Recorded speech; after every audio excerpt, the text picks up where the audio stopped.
Physical Gold Fund presents the Gold Chronicles with Jim Rickards. Insights and analysis about economics, geopolitics, global finance, and gold.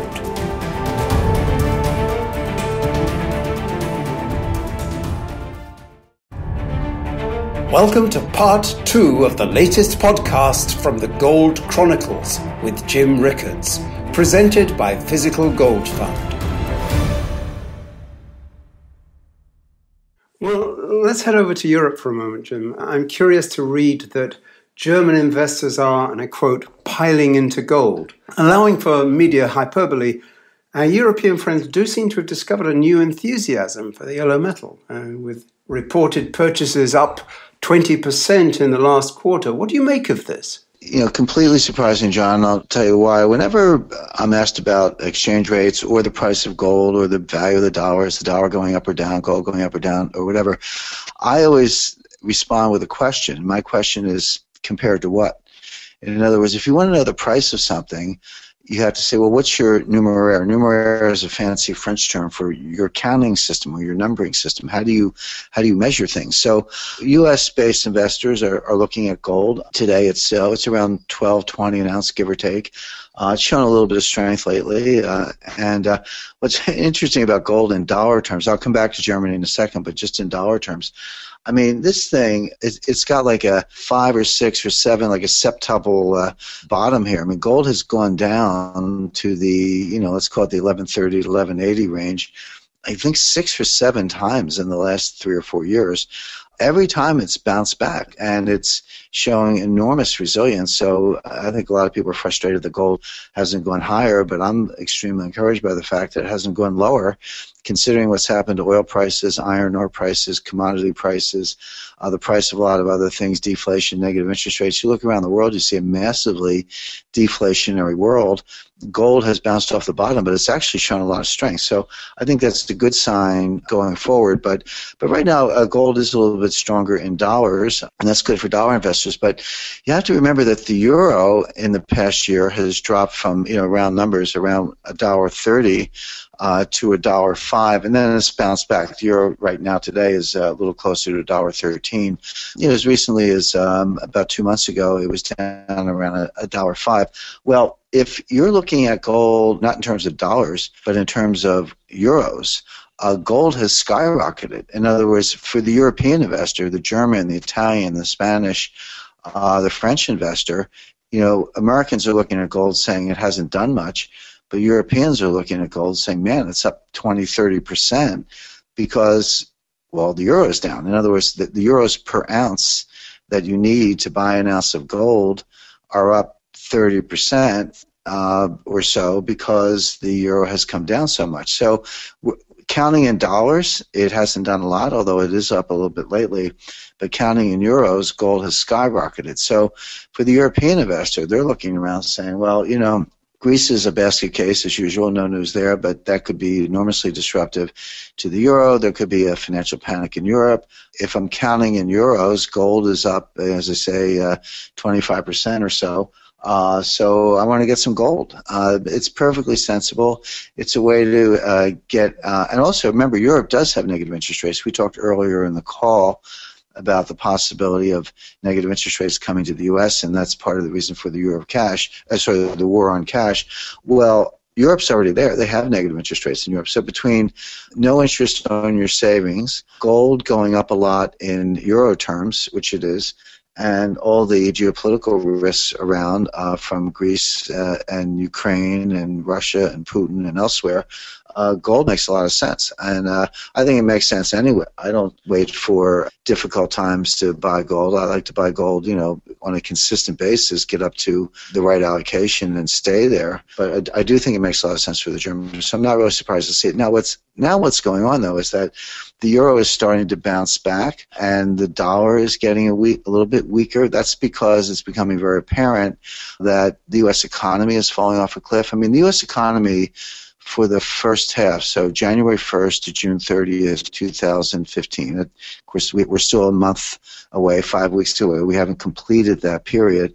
But based on all the best available data, it looks like the U.S. economy is going to finish the first half of 2015 with zero growth. Very, very close to recession, maybe even in a recession. We may be in a recession now, not know it. The thing about recessions is the official, the National Bureau of Economic Research up in Cambridge, Massachusetts, that is the official arbiter of when you're in a recession and when you're not.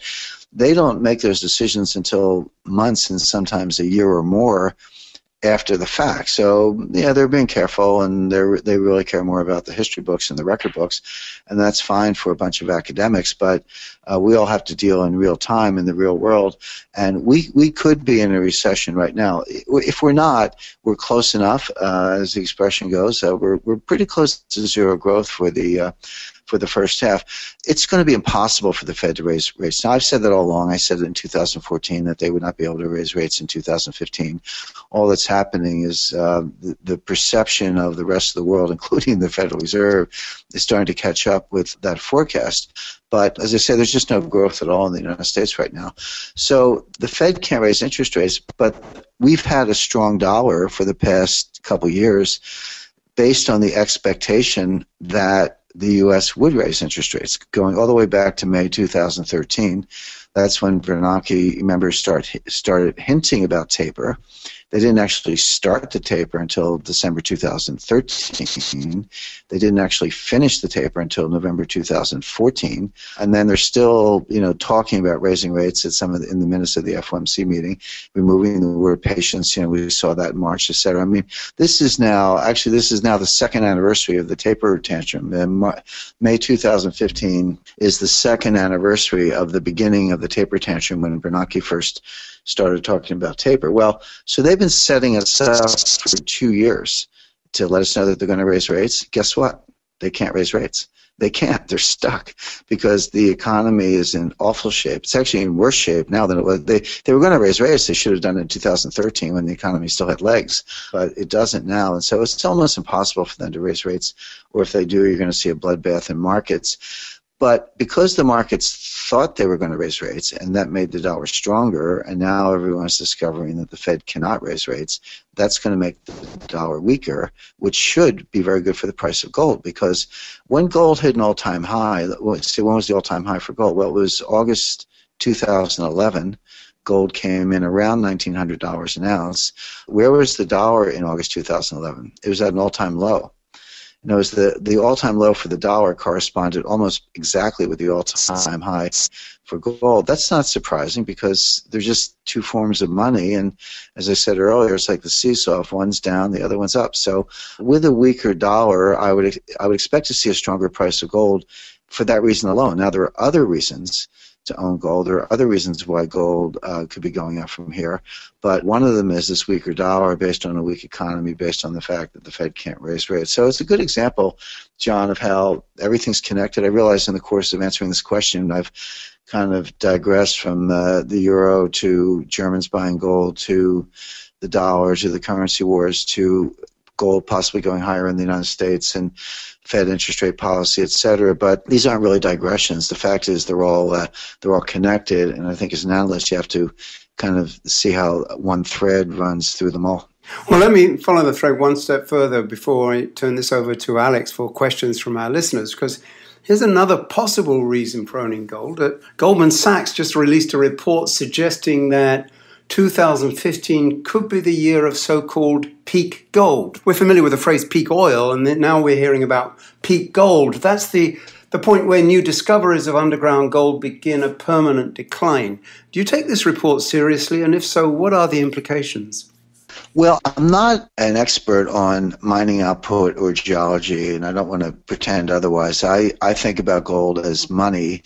I do have decades of experience in bond markets, derivative markets, government finance, the international monetary system, both academically and in my career. And I've done an enormous amount of research. So when I think about gold, I think of it as money, and that's how I discuss it. I'm not a geologist. I'm not a miner, so I don't want to pretend to know more than I do about that subject. I do know that, just because I follow it, just in terms of supply and demand, that gold output has leveled off around 2,000 tons a year, give or take. It could be a little higher, a little bit lower in some years, but we're not seeing, with all the new technology and with the higher price of gold a few years back, we're not seeing a lot more gold produced. That's kind of leveled. On the demand side, of course, Russia and China and now India and others are buying all the gold they can lay hands on, and not just mining output, but also, gold coming out of vaults from other sources. So the supply-demand balance, or imbalance, as the case may be, does seem to favor stronger prices, but output is not going up. Whether there's less gold in the ground, I leave that to Goldman Sachs. I'm not a big fan of their monetary research because most of the economists at Goldman Sachs and all of Wall Street, no need to pick on Goldman Sachs, this would be true at Morgan Stanley and Merrill Lynch and the other big banks on Wall Street. Most of the Wall Street economists worked at the Fed, worked at some central bank somewhere in their career. They come out of the same academic programs at MIT and Harvard and Chicago and Stanford and Wharton and Yale and a few other schools. They follow the same career path. They go to the IMF, they go to the Fed, they work for a number of years in those positions, and then they get hired away by Wall Street. So they all kind of, drink the same Kool-Aid and think the same way. So I'm not a big fan of their market or monetary research because I think they're missing a lot. But, if one of their analysts did a deep dive on gold output and geology and knows something about it, I would tend to give that some credit. So without being expert myself, I guess I would say that that's probably a credible report and probably bullish for gold. Well, thank you, Jim. You have been listening to The Gold Chronicles with Jim Rickards, presented by Physical Gold Fund. Recordings can be found at physicalgoldfund.com/podcasts. You can register there for news of upcoming interviews with Jim Rickards and other world-class thinkers.